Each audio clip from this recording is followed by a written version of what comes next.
Hello and welcome to another episode of the DewatchPod.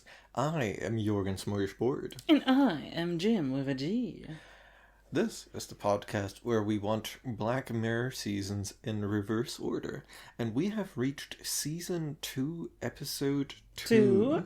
Yeah. White bear. White bear. Not a black bear. Not a brown bear. A white bear. And Jim, would we tell the good people that we recommend them to watch White Bear? Oh yeah. Yeah. Like, it's a really good episode, but trigger warnings in a sec. And these are pretty important, I would say. Yeah, no. We have a number of trigger warnings from... I think previously in some episodes we've been like, oh, they kind of mentioned this part, so we're going to put in a trigger warning. This one is, no, when we say this trigger warning, it's kind of front and center. Yeah. So we have suicide. Torture. Child murder. And gore. Yeah. It's not light stuff. And, like, a bit of uncomfortable racial undertones, I suppose. Yes, but, that's a we'll way if you're woke. We'll get to that. If you're woke, then you can treat that as a trigger warning. Sorry. And so what happens in White Bear is that we're given the amnesiac treatment to be introduced to a strange dystopian world where a woman whose name she does not know, but we figure out down the road is Victoria. Yeah. Wakes up after an apparent suicide attempt. Memory's gone. This is very, as I commented during the episode, very Disco Elysium to start with, in the sense of where she wakes up. But I would say immediately we have a lot of, for the next 2 or 3 minutes, 28 days later is just the vibe of how this is filmed. Yeah. She's in the British suburbs, but the nice suburbs. Yeah. These are Barrett homes. This is brick. And she's stumbling about, asking people what the fuck is going on, who am I, but the only thing that's happening is people are filming her from their windows. Yeah, and at first they are at a bit of a distance, but then pretty shortly we get a more close in and swarm her as she runs down the road. Yeah, but then she meets someone who does not have a camera, so things are nice. Yeah, someone who shoots at her with a gun. A shotgun. Yeah, and she pairs up with 2 other people who seem normal, and the shotgun guy gets one of them before they manage to escape. We get some exposition about people are mesmerized and fucked up by their phones. She Victoria ends up with one quirky white girl who's guiding her through the experience. And who's just oh, you really don't remember anything? That's so crazy.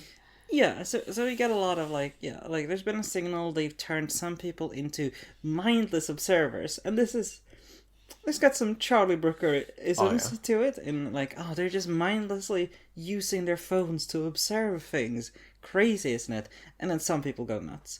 Yeah. Although, notably, I think this is kind of left ambiguous in the episode, whether we're completely supposed to take the people who go out to try to murder people if they just are psychopaths, or if they're a little bit messed up. But it's at least said by the white girl, yeah, that these people have just gone, oh, there are no rules anymore.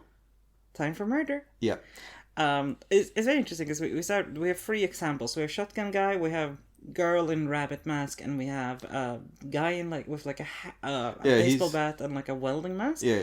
They're very distinct. These are almost zombies, hence 28 days later still kind of hits here. Yeah. I guess there are 2 types of zombies, right? There's evil zombies and there's passive observing zombies. Yeah, and the evil zombies, we have this conflicting thing on whether they're psychos or whether they're somehow affected. But in the cinematography language here, they do not speak, they do just come to kill you. Yeah, and they don't seem kind of stupid. They are called by a quirky white girl. They're called hunters. Yes, as opposed to the passive observers.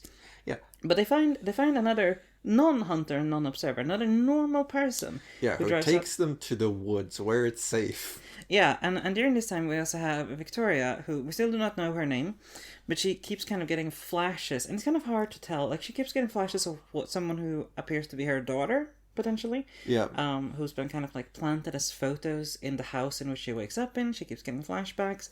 She keeps getting flashbacks of like also like a man, I believe. Yeah. There's like a guy who like we're sort of meant to infer that like this is like her partner and the kid's their kid. Yeah. And that's sort of like all we get, but she also has like a bit of flash forward, like, oh, we've been to the woods before, we have like some food. Yeah. Which doesn't happen this time around, because when they get to the woods, the guy who's like normal and took them there is like, no, let me show you my vulnerability. And it's, oh no, he has a shotgun. Yeah. And he leads them to his like torture park. Yeah, exactly. You get into this like little almost valley where he's like crucified a bunch of people. Like, my man, he's gone all in for it, you know? Yeah, like he's been working hard. Yeah, and when he gets like too busy focusing on like A phone call, which is interesting. Oh yeah, that's right. He's like calling other people, like, oh yeah, no, come here, we'll have a great time torturing this lady. Yeah. Quirky white girl like runs off, and our weird abductor gets out the power drill. Mm-hmm. As is a staple of Black Mirror.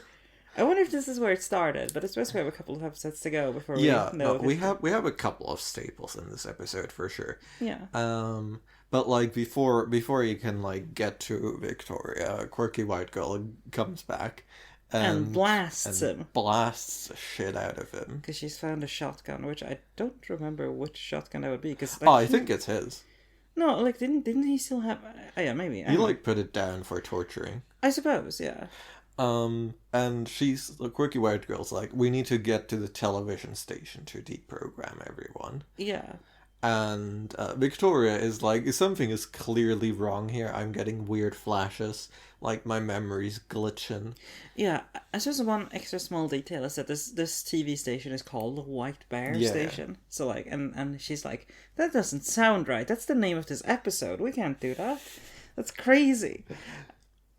But they get there. She's just sort of like dragged along. Yeah, she's dragged along for this entire thing. Like, she's having a very bad and non-composed time. Yeah, I think is the best way to put it. She's discombobulated all the way through. Yeah. And yeah, no, they get there and start sloshing petrol, as I believe. Start sloshing Quirky petrol. White Girl says. She's not that quirky, I have to admit. She's quite pragmatic. Well, you know, under the circumstances. I suppose. And the hunters find them because they're linked up through the cameras or something. Yeah. And we have like a fight, but when Victoria like gets the shotgun and wants to like blast welding mask guy, confetti come out and the lights come on. Yeah, there's applause. Some of the walls start turning, and she's put in front of a big audience who is doing the applauding. And this is pretty much where like the next like 5 minutes straight is exposition, essentially, but it's also kind of where the plot of the episode is, right? The up to here it's been like giving us a vibe, and now this vibe is being framed in a context. Because Mr. Abductor guy is not in fact dead, but he's the showrunner, and the show is torturing Victoria for being evil. Yeah, because she has done a child murder. So that's right. Of the child, she keeps like seeing flashbacks to the lady she thought was her daughter. We get like a lot of detail here. Honestly, the guy who we thought was her husband was her fiance. Boyfriend, whatever. They abducted this child together, and she filmed while he killed the child. Yeah, the white bear was her little teddy bear. That was like supposedly the only hint they had. The detectives had to go on. The signal is his like distinctive tattoo on the back of his neck. There's just I think there's a lot of details here that we don't necessarily need to bring up. The point is, this entire experience is very much custom designed to torture her and to like hint drop a bunch of stuff in the story of her murdering a child. Yeah. And like that's basically the end of it. Like it does like go through like a large amount of this. And then we move on to like everything being like slowly reset as Victoria is first like paraded in like basically a Pope mobile. Yes, a Pope mobile, like a bulletproof, or I guess probably not necessarily bulletproof glass, but glass proof to being thrown like tomatoes at.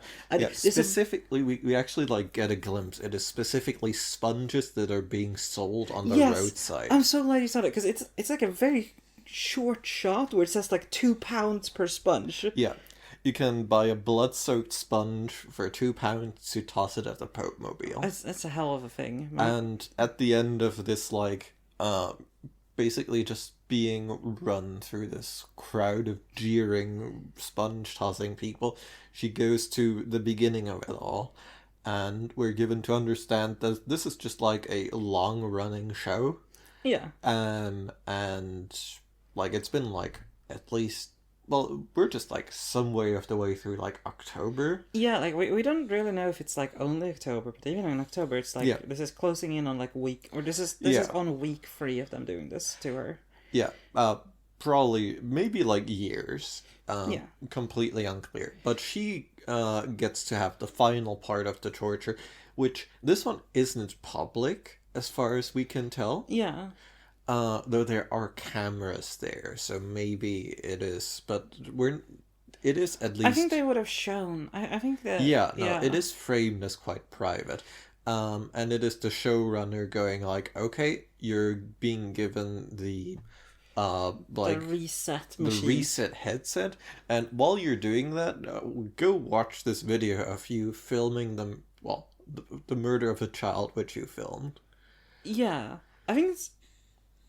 Yeah, I suppose it must be the murder of a child. Like, there's like an interesting little detail here, which I'm sure we'll get into, but during the like news broadcast where she's shown who she is, she she has apparently claimed that she did not like she was not part of the murder itself. She did not want to. She was pressured by her fiance, and the showrunner goes like, "Yeah, but you weren't crying when like the kid was dying." Sorry, I'm doing a lot of accidental rhyming, and I apologize. But yeah, like there's some ambiguity over how culpable she is. How culpable? How much did she participate? It's notable also that like her fiance apparently hung herself in prison, or hanging himself in prison. Yeah, and crucially, people are like, "Well, he evaded justice, so we're gonna get her. We're gonna get her real good." Yes, excellent.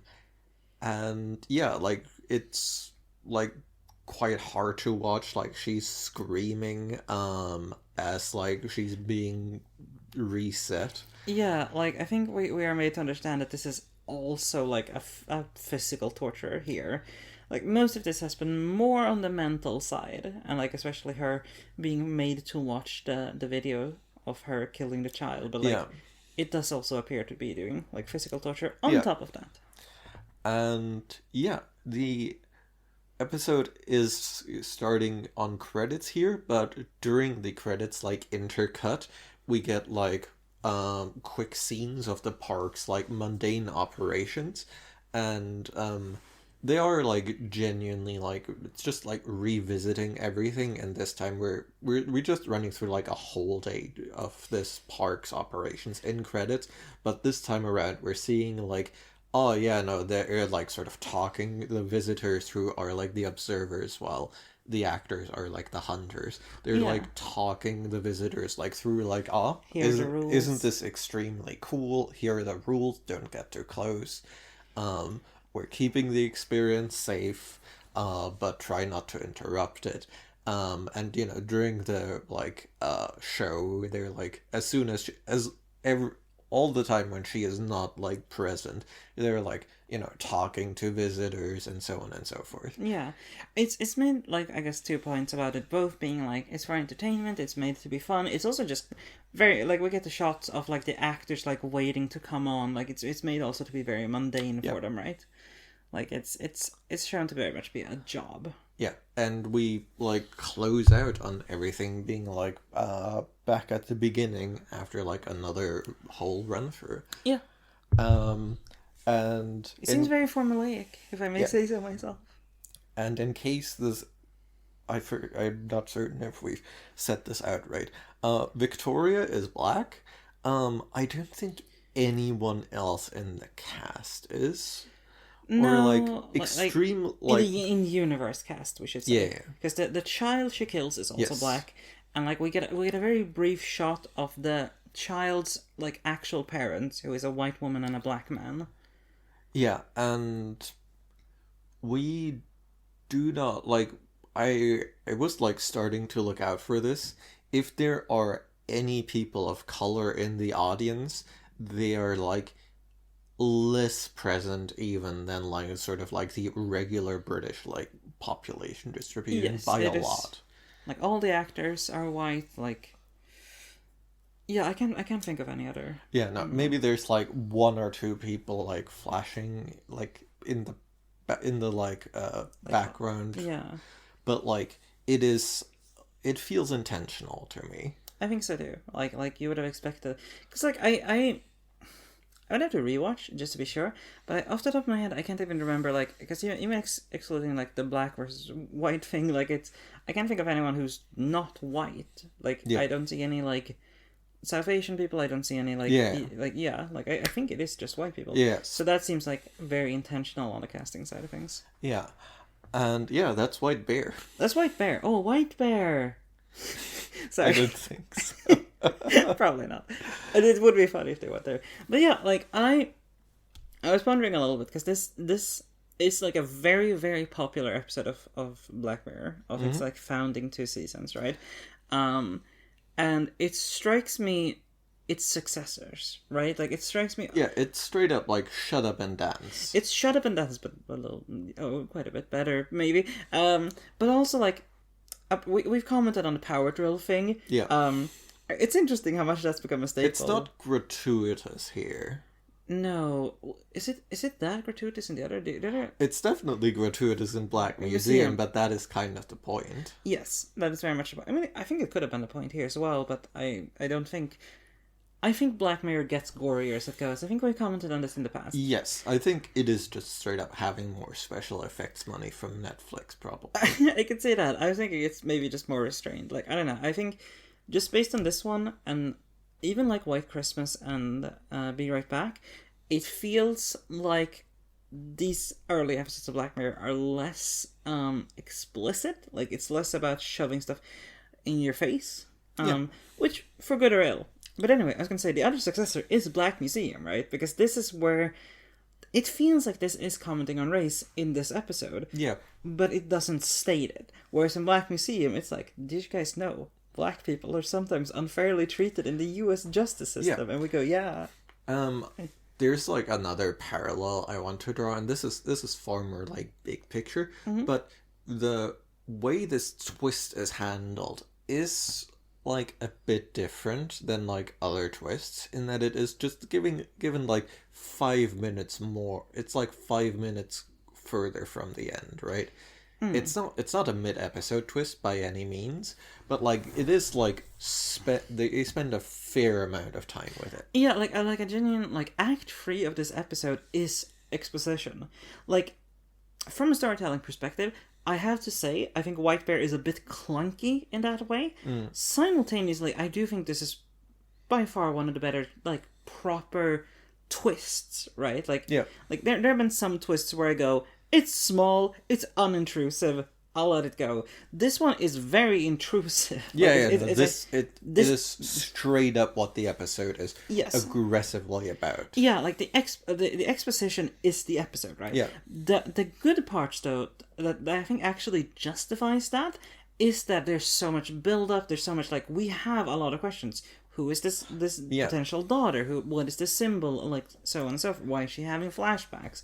Why is she having flash forwards, apparently? Yeah, we're given, like, so much time to ruminate on these questions. And we get to place everything. And, like, it does kind of hold your hand in placing the, like, you know... Like, they do mention in the newscast stuff like, oh, the white bear, to be clear, is the child's toy. And I think you could have probably made that, like, Yeah. you could have just had that be in the newscast without them explicitly stating it. Yeah. Yeah. Point is, it justifies itself, right? Yes. Like, it... Because we have lots of examples of this sort of like, oh, this completely retextualizes the story in, say, off the top of my head, Hang the DJ, right? Where it's like, it doesn't justify itself, it doesn't build up.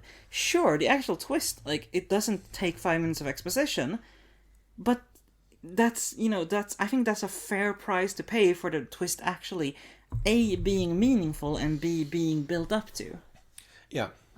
And like, what sort of like makes me extremely forgiving of the exposition is just like these like post credits like mundane scenes that like give just enough room to like sort of like relax a bit into it and just give it like the slightest hint of denouement.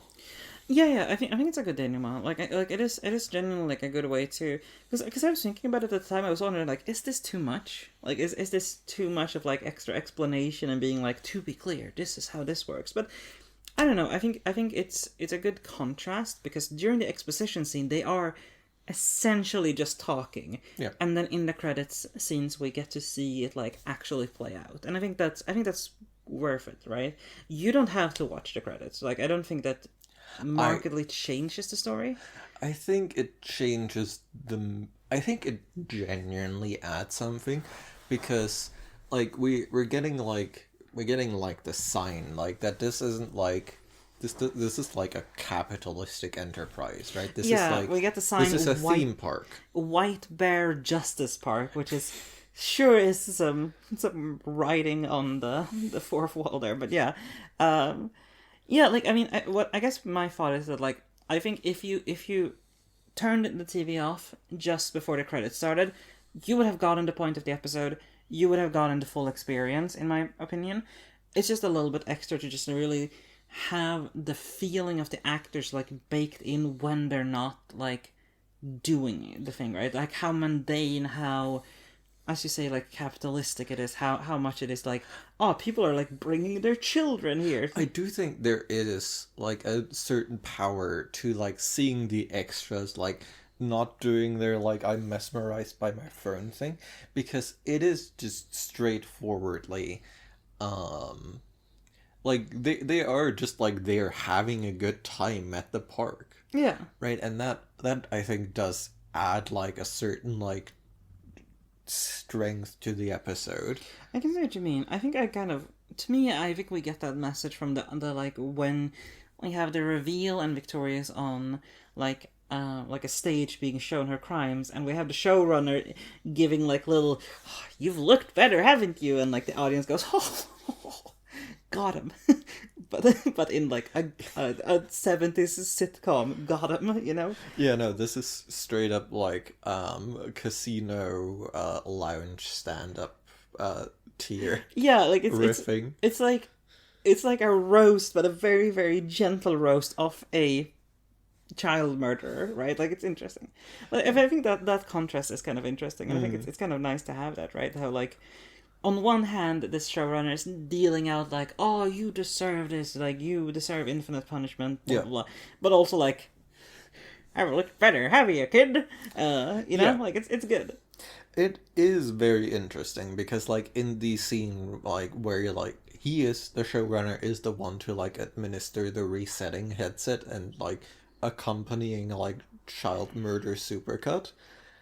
And he seems like quite genuinely like vindictive. Yeah, like I think this is one thing we can actually start getting into, right? Because I think this episode is interested in a couple of things, right? It's interested in punitive justice. It's a little bit interested in like racialized justice and like the punishment of like, specifically ethnic minorities usually.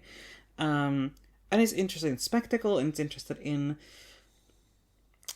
I want to say, social media, right? Like, and I think this is one of those interesting things, right, where you have people here, right? Like, you have a whole cast of actors and producers and whatever, right?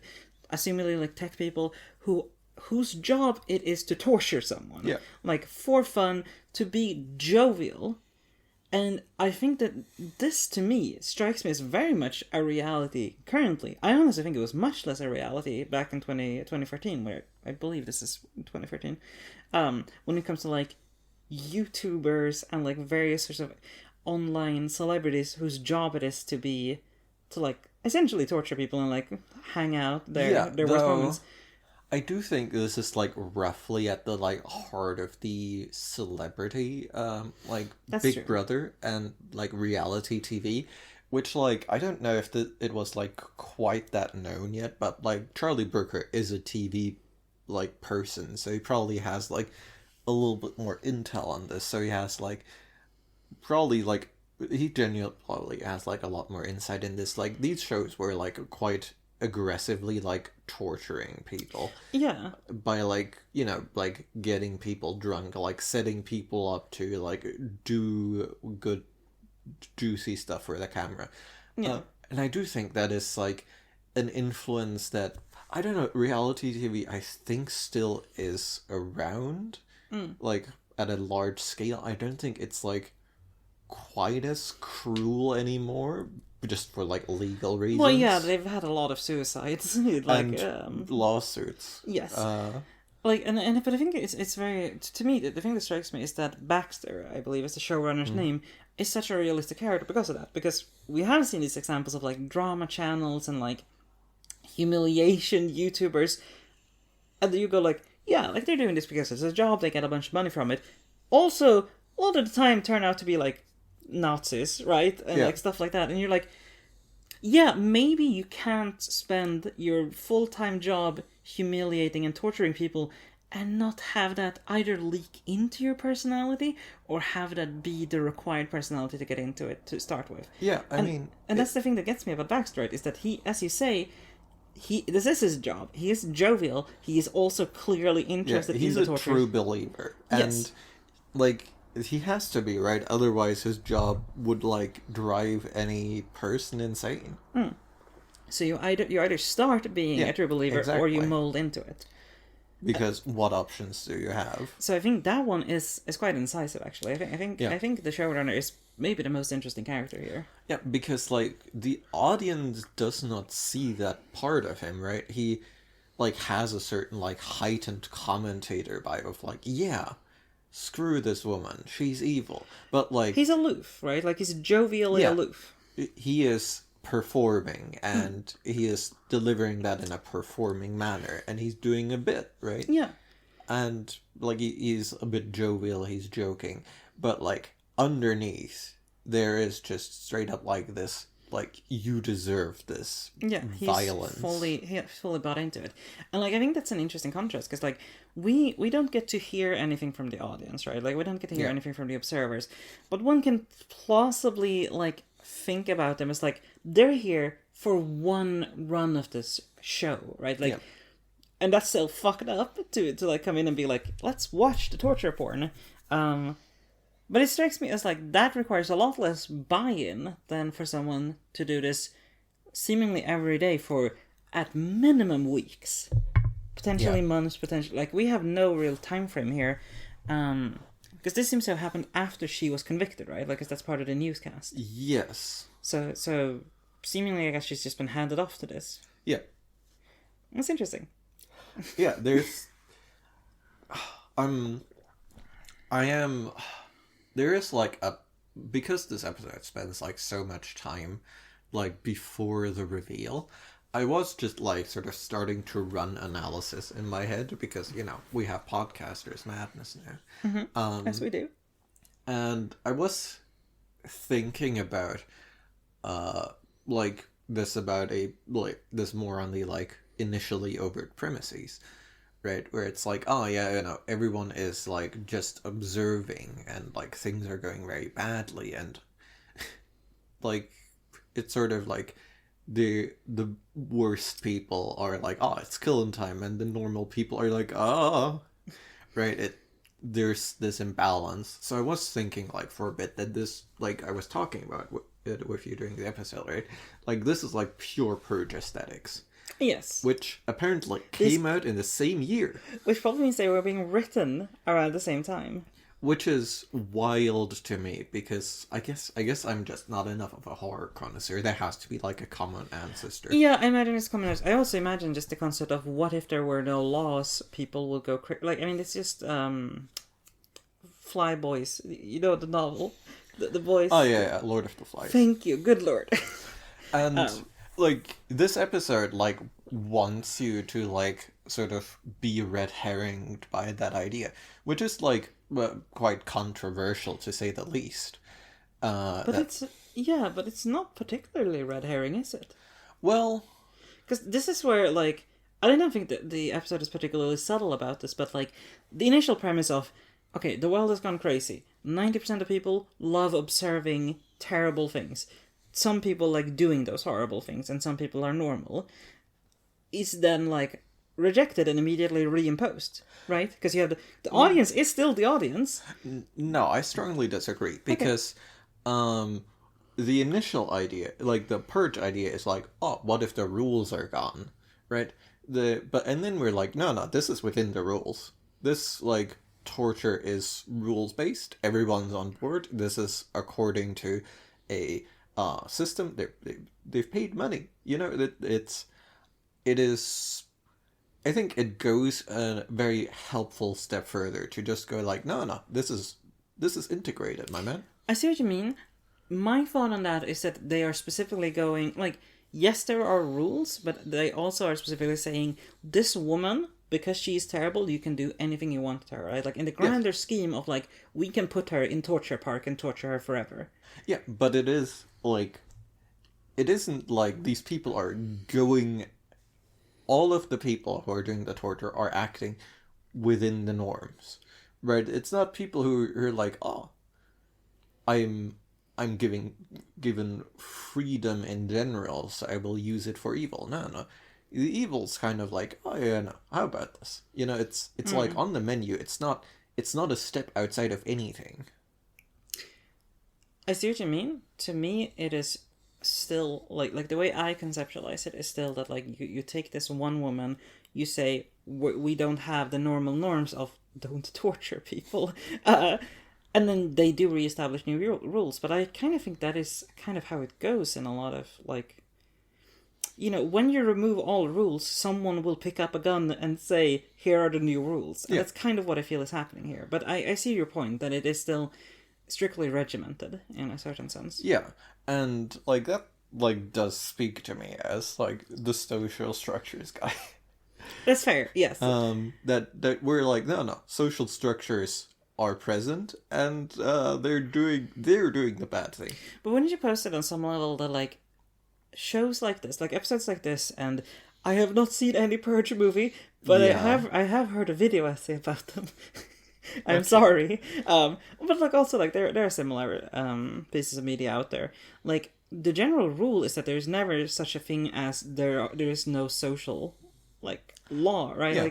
Like it might not be good laws, but like there is like a millisecond where all laws are gone and then some new norms are established, right? Like this is just how humans work. Well, yeah, I do think that like there is at no point any interest in like what emerges when the rules fall away. It's just like no, the existing rules just allow for people to be excluded from protection. Yeah. And like so it's not like it's not a like totally new drawing of like circles of who's in and who's out. It's just like a single exclusion. I think we could talk about this a lot. Yeah. And we may. But I did like linger on this idea for like a while, right? Because that's the information I had so far. And I was like, well, this is kind of reflective of something, right? Because I was like, my mind was going like to the Arab Spring, where, and I hope this isn't apocryphal, but it is something I have heard and stored as trustworthy. That like the Arab Spring, like it is sort of being viewed as like, oh yeah, no, like, it's like social media and this and that and whatnot. And the story I remember being told is like, no, that was happening, and then they turned off the internet, and people were like, okay, I'm going to the street. Right? So what I was like initially interested in was like technology as like facilitating this passivity, this onlooker status. And that's something that Charlie Brooker is generally very interested in. But here it is, I think it's used as a red herring, right? Because it's like that is the explanation that's given to Victoria and us, to be like, oh yeah, no, these people are mind controlled, and like the park boss does like a bit like, oh yeah, no, I know it's silly, but she's believed it so far. So before I get into any of this, I want to say we have been badly affected by our podcast, because we have gone like these 5 seasons or whatever now, and now we're at the point where we go, this Black Mirror episode reminds me of the Arab Spring, and I think that's just very, well, it's very podcast built. Yeah, I see what you mean. It's a leap for sure, but I was like, no, I don't think. I think it's just very funny. Yeah, that's a weird leap. It is. It's true. But yeah, like what I was gonna say is like, I think this. I don't think it is as much of a red herring as this. I think it is kind of like text in your face, right? Like it's uber text, if you will.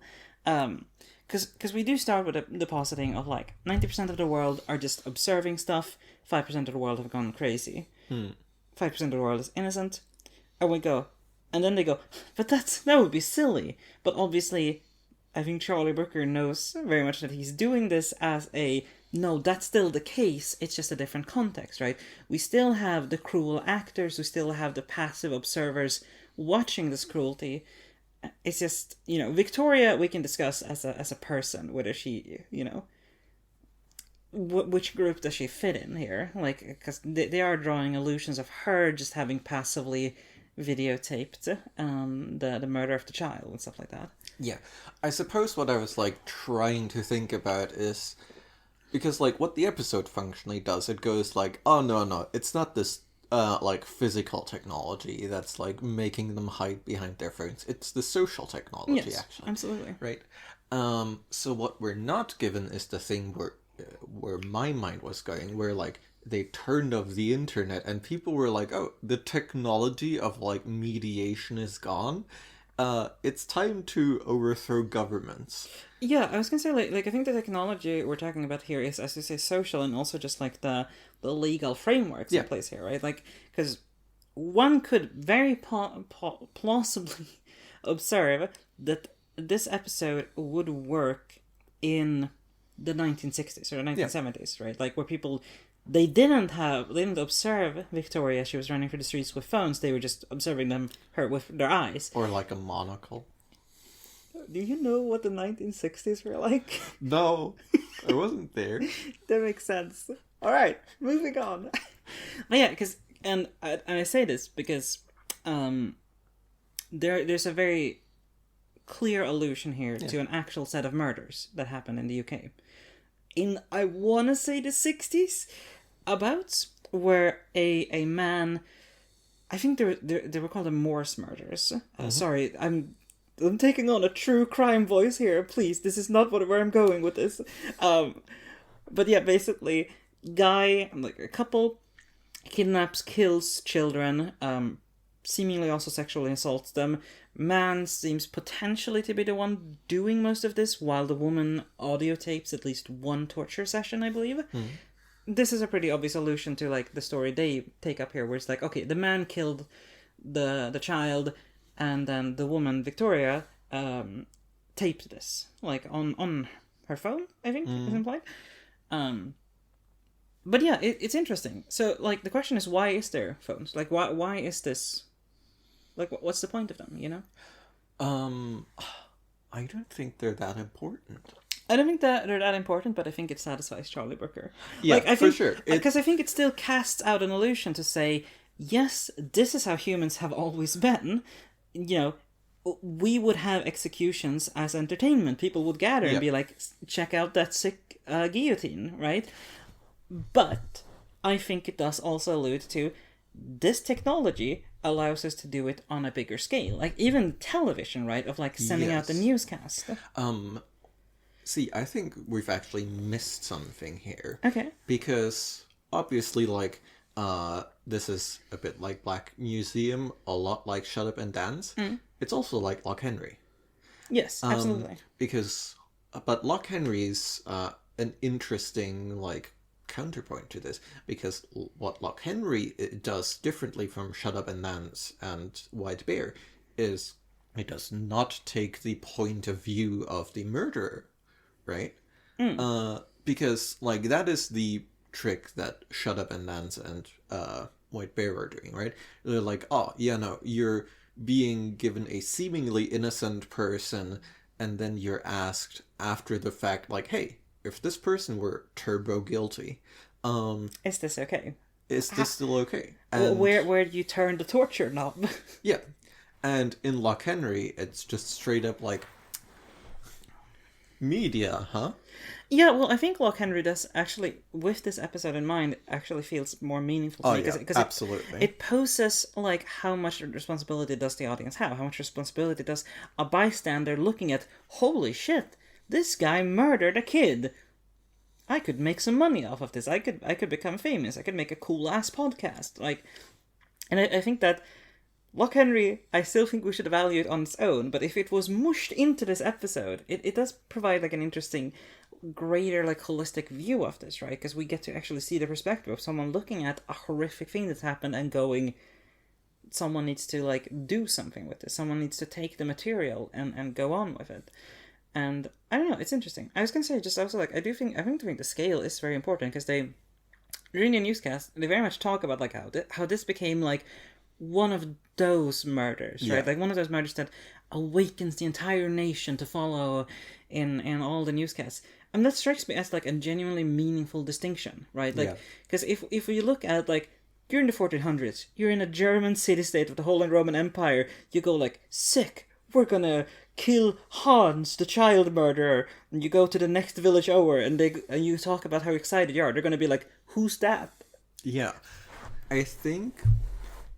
and this is also, like, a bit of a sign of, like, changing times. I think there is, to some degree, like, a way in which this kind of thing is less possible now, because like, publics have, like, fractured a lot more. Yeah, because we don't have, like, the one newscast to watch all together. Like, we all have our own individual things.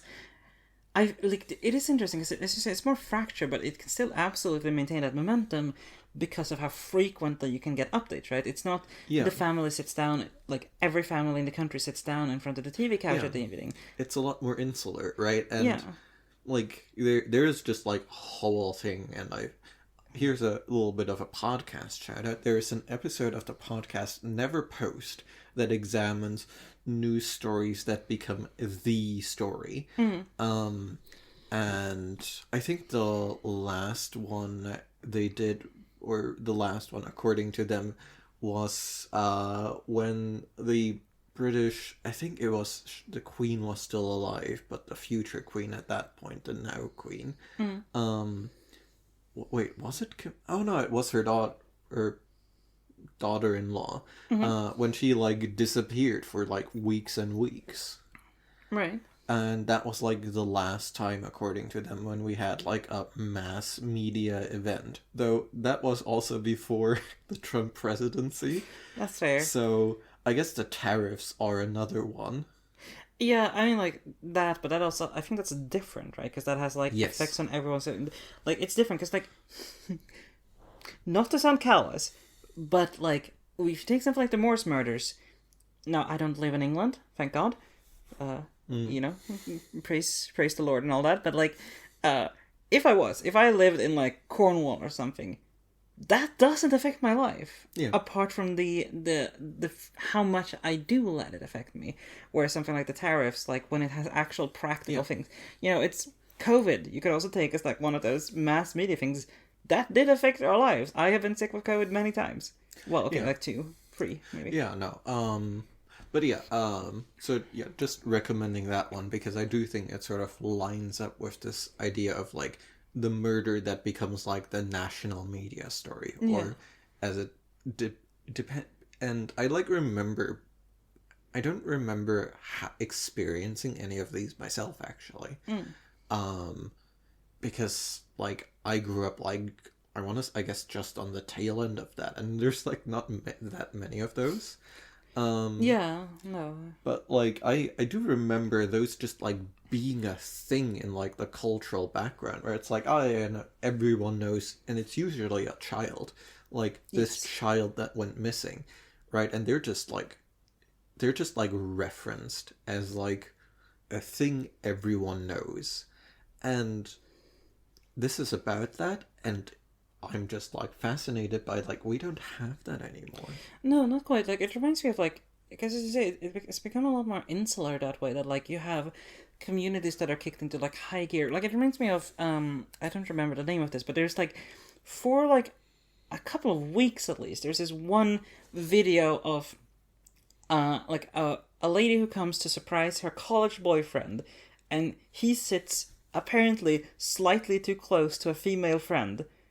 And that was just a story in like a certain part of the internet for weeks. And people went insane about like analyzing body language, tone, like voice inflection. And you know, like I've never heard of this. yeah, I've heard about it. I think I've watched a Yeah. video about it. And, like it's fascinating to me. I think it's like Couch Guy. I think is what it was called. So it's a bit less distinctive, but like it does strike me like how like those little improprieties can be whipped into frenzy still. Like, yes, they're more grouped up, but like they were just like random people who had never made a video before that are like, okay, I have a bachelor's degree in communications, let's do some body language analysis. And I'm just like, huh. And you know, it's interesting because and as we talked a little bit about, it's about like, does technology make you passive? Does it make you active? A lot of times it makes you active, like in these cases, right? Like where people will go, let's exploit, let's go nuts with this, like let's let us obsess over it. I think like, and I think that's like a very like specific observation that like White Bear just like wouldn't work as an episode anymore, because the current version of that would have to be like a content creator goes to the park and like messes up the like story.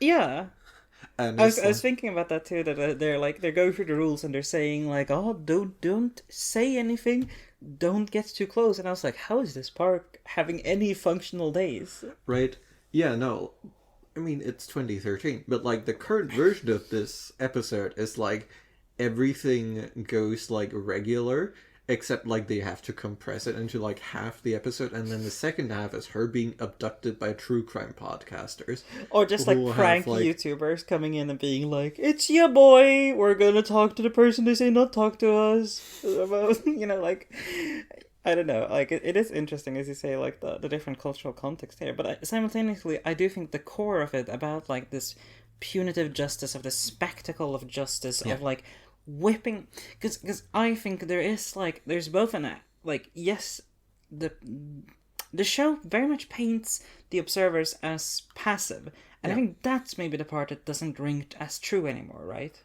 Yeah, well, I think it's like was also sort of reminded of like, oh yeah, no, like those are like not quite, but like those are like probably approximately the ratios of people who like actually post on the internet to people who don't. I could say that, yeah. Because that is just like a weird element that like people don't talk about, that people don't post publicly. Like the median person like does not post publicly. And a couple of freaks like me do. Which is like, that is just straight up like statistically abnormal behavior. I suppose. But at the same time, we do just like have this like weird democratization where like spectacle is so much less confinable now. Yeah, and anyone can weigh in, anyone can drive, like, I do definitely think if this episode was made 10 years later, this would be about like a podcast, right? Yeah. Like this would have been about a true crime podcast. I guess it kind of is, as you say, with Loch Henry, though. Yeah. There's a difference to it. But yeah, like, just the way you can still be active and, like, drive engagement. And because, like, yes, we can talk about them as passive observers, but if they weren't actively going to this park, there wouldn't be a park. There might not be a torture going on, you know? Like, I kind of don't want to mention this because it makes me really sad, but, like, I know there are supposedly YouTubers who like make content about like, oh, like helping wounded animals, and the suggestion at least is that a lot of these might make content by wounding the animals in the first place and stuff like that. Sorry, like I know that's like extremely sad, but it's something I've heard. It might be apocryphal, but like but it's still like the same thing, right? Where it's like you created a hurt to profit off of the hurt. I mean, it is just like this story of like, oh yeah, no, the British pay this much for like catching rats, and the price goes slightly too high, and suddenly people are breeding rats. Yeah, Like at some point the incentives shift just enough to create space for something new and bad.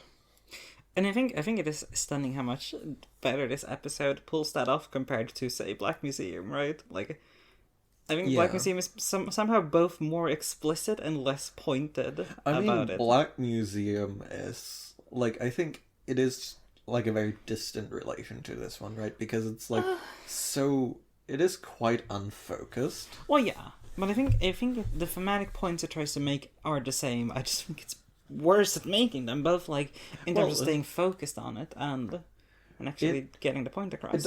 It does have this interesting element of like, well, people lose interest eventually. Yeah. Right. And that's like another thing that is sort of like under the surface in White Bear, right? Because like she looks like absolute shit. Oh yeah. Like we're given to understand that they like take some amount of care to not like physically like harm her. Yeah. Right? But and like that's why she has like the arm bandages to like keep the restraints from like leaving tracks. Right. Yes. But like she is like just like pale and fucked up. Right? I mean, just the emotional toll like will produce a physical toll, right? Yeah, no, like she is not long for this world. She can't be, but it's. I suppose that is one thing that Black Museum does comment on that this episode does not comment on, because they've been, you know, we get the obvious points that like an entire park has been built. They have like a calendar where they've been marking down the days. This has been going on for a long time. Yeah. There, you know, the conviction has already been made. There's no sign of this being like a, yeah, she'll be off in 2 weeks or whatever. Like no, she's screwed. And they're also doing the same thing every day, which I suspect might not be the case if this was like a real thing. Like I think they would add in like down to like, you know, every step of the way they're doing the same thing. Like he you know, puts her on the log. He pulls out the power drill and he goes like, "Oh, Daddy's got a present for you" or something. He's real weird. Like there's like they are like very explicitly like portrayed to be like basically a theater company. Yeah, no. Like it's immersive theater. Yeah. And like the sort of implication, I guess, that like is a bit like further away, but like and I don't think the episode is like saying this explicitly or anything, but like the read I would get, like if you were putting on the show, you would change it like every like season or so, right? Yeah. You would be like, oh yeah, no, we're gonna have a like, I don't know, we're gonna have a season that's all about you know, that's very like the suburban season, and we're gonna, you know, throw in like a new companion. Yeah, this time we're going to Scotland in the winter, so she has to get hit with like snow and sleet and stuff too. One thing that strikes me now is that, like, you know how I mentioned earlier that there's this semi-ambiguous implication that maybe she was just following her fiancé as he was doing these terrible things, and he was just kind of dragged along. It does strike me, she is very much a follower in the episode, right? Yeah. Like, she does not protest anything, essentially. Like, she seems to be so complicit that she does the same thing every day to that predictable degree. Which I think is, like, kind of an interesting hint, right? That, like, maybe that is true, that she was just being, like... Yeah. That doesn't at all exonerate her, to be very clear, just No. following along is really bad when the thing you're following along in is murdering a child. Yeah, no, like the like most the most like generous reading of her crime is like Accomplice. inaction under threat, Yeah. which like is still bad. And even that, like, Yeah. it's not like we have a strong indication either way, No. but like the little flashbacks we have of her fiance seem to like, they seem to be getting on. Like, it doesn't seem like, Yeah, no, do what like, I say, bitch, or you get the gun. She Like, is at the very least very on board with the child abduction. yeah, The rest unclear. exactly. It's interesting. I like how much, despite this episode, I think being very explicit and in your face about a lot of things, I think it also does leave some very nice ambiguities you can discuss. Like, I don't think the episode is saying this, but like for a while I was like, is she straight up drugged? Like by the theater people? It does feel that way, right? And like, and I don't think we're given any like hints by the episode that that is the case. but you can wonder what the head reset device does. Like, she is discombobulated to an extreme, to say the very least. So, we have about 4 minutes before we hit the hour mark, dear Jorgen. Do you want to talk about race? Yeah, we definitely have to, right? And I was thinking about this earlier, and I don't know what there is to say. Because, like, generally speaking, right, I think race is a very interesting thing. Because, like, it is, to phrase it badly, like, very, like, superficial, right? Like, it is something that is visible on the surface. So, for instance, if you, like, look in, like, a country, you'll be like, well, this is a very stratified society. You add race to that stratified society, suddenly you have a lot of an easier time seeing the stratification. But of course, like, that ends up not being just like a, say, like a tracer that makes things more visible, but something that is actively acted upon, enforced, and so on. Like, even under the most, like, generous of circumstances, and I'm, like, specifically trying to not think about the US, where there is a far more, like straightforwardly, evil mechanism of stratification in chattel slavery. But, like, in this one, it is kind of doing just like, we're just gonna add some color, so you can read into that what you will. But, like, we are given it, and I don't see the text doing anything with it other than just going like, huh? Yeah, I wouldn't say so. Like, I think one thing, right, is that, like, we talked about, like, the audience and actors, but, like, I think audience maybe is what I'm going to focus on here, seemingly being entirely white. Yeah. And I think there's a point to be made here, right, that, like, if you're an ethnic minority, or, like, if you're any minority, and you find this, like, hey, look at us, we have a group here together, and we're mocking, or, like, torturing, or just humiliating this one person, also happens to be a minority, but, like, we don't see that. Like, if you're in that minority, you're going to be, like, yeah, like, I wonder what's, like, I think that's my thing, is that, like, I wonder if the implication kind of here is that, like, other black or British people, or just, like, non-white British people are going to look at this and be like, there's something here that white people are very keen to not think about. Right? Because I think about this a lot when it comes to, like, let's, like, if we look at cancel culture, and this is an odd way to bring this in, the people who actually get cancelled seemingly overwhelmingly tend to be women. Of those women, a very disproportionate amount are queer. And I'll admit, I'm ignorant of this part. I would probably guess also more likely to be not white, because there's, if you're if you're Ricky Gervais, right, and you say something horrible, so what? you would never. You would never. I mean, like, I don't honestly have, like, a strong anti-Ricky Gervais opinion. I know he's not great, but, like, yeah, we can skip him. we can skip him. But the point is, like, if you get cancelled, you go, like, I don't give a shit. Like, I'm in the majority group on every point. I have lots of money. But if you're a black woman, if you're a queer woman, if you're like any of these minorities, suddenly it has a lot more weight behind it because you're already like just barely fitting in. You're just barely making it through like those corporate or like societal barriers. And so that extra weight behind like, look at this black woman who's done a bad thing. Like it carries an extra punch to it. I think also like one thing that strikes me, and this is coming from like the medical field, overwhelmingly, and I think like at least in the West, like at least in Europe and like North American stuff, overwhelmingly black people, like both men and women, I do believe, are just overwhelmingly given fewer like painkillers. They're often denied painkillers, like where white people are very frequently just given them because there's this idea of like, yeah, you know, those guys, they're just hardier, they're tougher, they feel less pain. And this is one thing that does strike me about this episode, is that like there's a point where she's crying, right? Like where she has had all of these horrible things revealed to her, and the presenter goes like, "Oh, those are just crocodile tears." Yeah. And like I wonder if that is like, I'm not saying they wouldn't torture a white woman, but I wonder if this is one of those like little lubricants that make it go easier, because you go like, oh, you know, black women, they can take this sort of pain. Like we can throw them around a bit. Like they can bear it because they're just like a little bit tougher. Yeah, though, like, well, I do think that that is like all things that you can like find in the text if you like dig a little bit. I am like genuinely quite uncomfortable with it because like I was thinking back to like Black Museum as like the other episode that's just like, oh yeah, no, here's a black person that's in super hell. Yeah.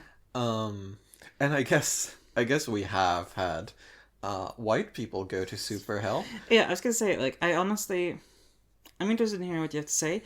My immediate thought is that, like, I think for all his faults, Charlie Brooker is pretty good at putting everyone in super hell. There is just like a specific angle though where it's like the like specific application of like being strapped in a chair and subjected to immense physical pain, what it seems like that is straight through line to Black Museum. Yeah. And also like two black characters, both in like clear, like done wrong by the justice system. And I understand that we're meant to take away that this isn't right, but there is still like this voyeuristic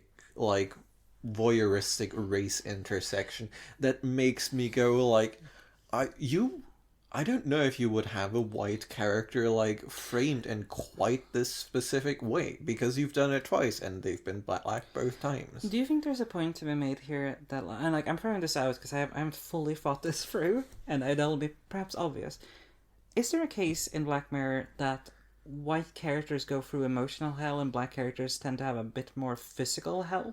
Because that's Black Museum, right? Like Black Museum is pure physical hell, actually. I would say on that one at least. I think that's definitely like in there, yeah. Because I'm trying to think of like, okay, white hells. We we have White Christmas. There's a lot of white playtest. Yeah, playtest. Why am I blanking? Like I guess like I mean those are like the really big ones. Yeah.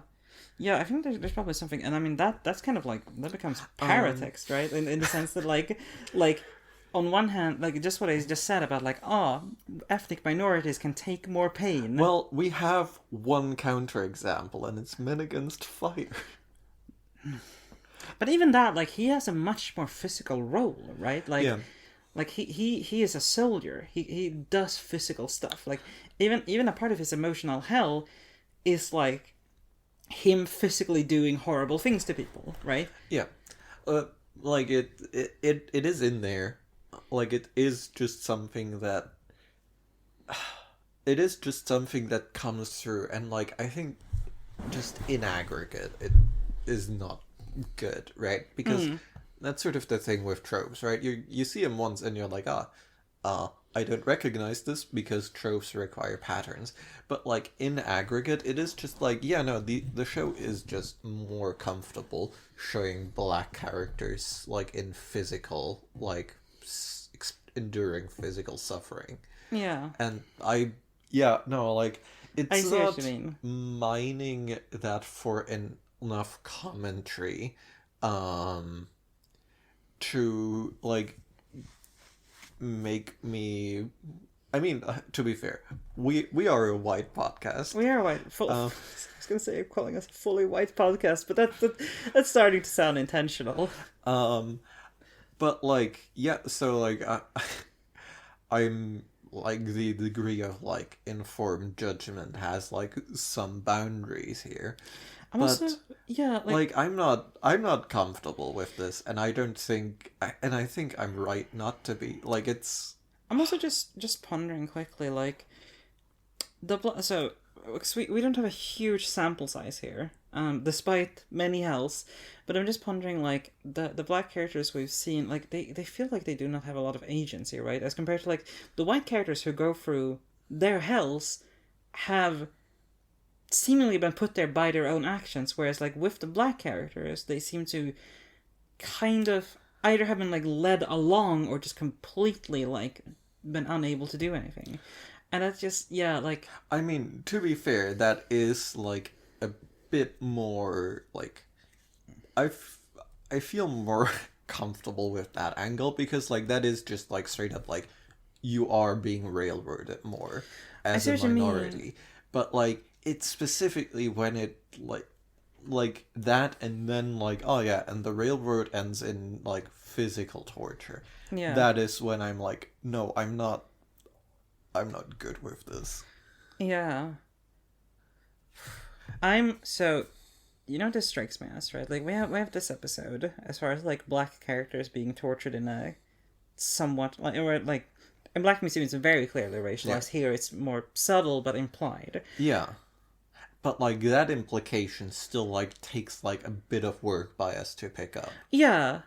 But not that much, I would say. Like I do think it is not being thrust in the face of the average observer. Yeah, no, I think that's the fair. The casual viewer is not like necessarily pushed to pick that up. And like that's I don't it is just straight up like, how do you make art that doesn't front and center something while still commenting on it? And that's very hard. Yeah. So like I'm uncomfortable. I do think it's an interesting inclusion, and I'm not like I'm a bit on the fence on it still. Like I think like specifically the like, oh yeah, no, physical torture, that is sort of where it like crosses a line for me from like depicting something to like engaging in the same thing.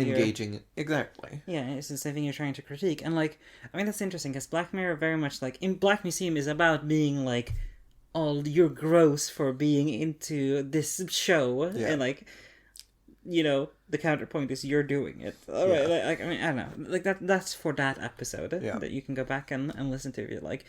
But my point was interesting because my point was that I'm interested to see what season 7 is like on this, like, because we can only assume there will be more hells. Yeah, though, like looking back, I think like Striking Vipers is the first time when they've gone like, yeah, no, we're going to like aggressively just have black characters act normal. Yeah. Right, they like not being set apart. Yeah, entirely. No, it's the like first like post-racial Black Mirror episode. I think that's fair. Yeah. So like there is like some awareness, and I think, that gives me a bit of hope for season 7. Yeah, interesting. Okay, yeah, I don't know. It's an interesting episode of this one, just because it has absolutely is. It's so straightforward in a way, but it carries so much to think about, and it's like, I don't know, like I remembered what this episode was about. To be clear, I didn't remember beat for beat what happened. I just knew, okay, she thinks she's in an apocalypse. Then it turns out she's a child murderer and she's getting tortured. I didn't remember quite how long the exposition was. And yet at the time I was being like, I can forgive this, because I'm usually I would say a little bit annoying about stuff like that.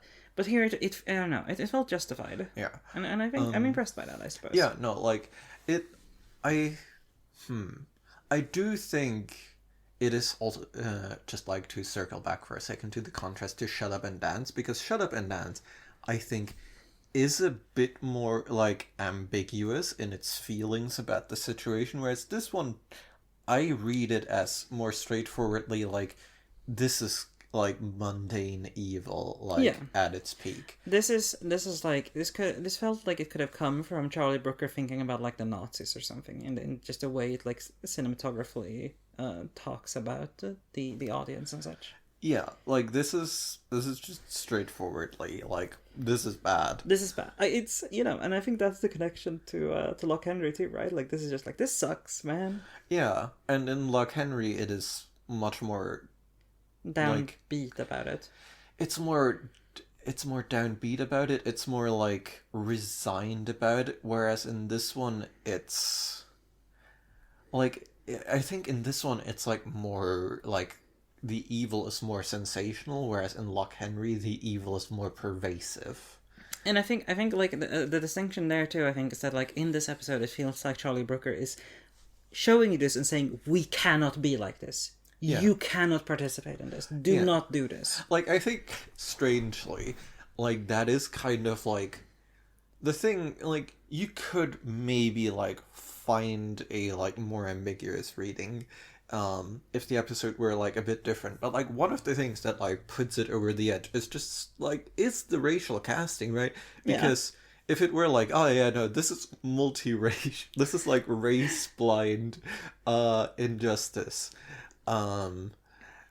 maybe in that case I would pick up something more ambiguous from the episode. But it is just like, oh yeah, no, they found someone who is like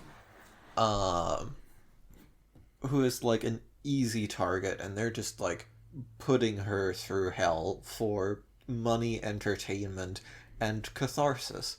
Yeah. And yeah, no, I think I'm trying to I do think Charlie Brooker does like end up coming down like very substantively on this is so bad, you guys. Yeah. And I'm here for it.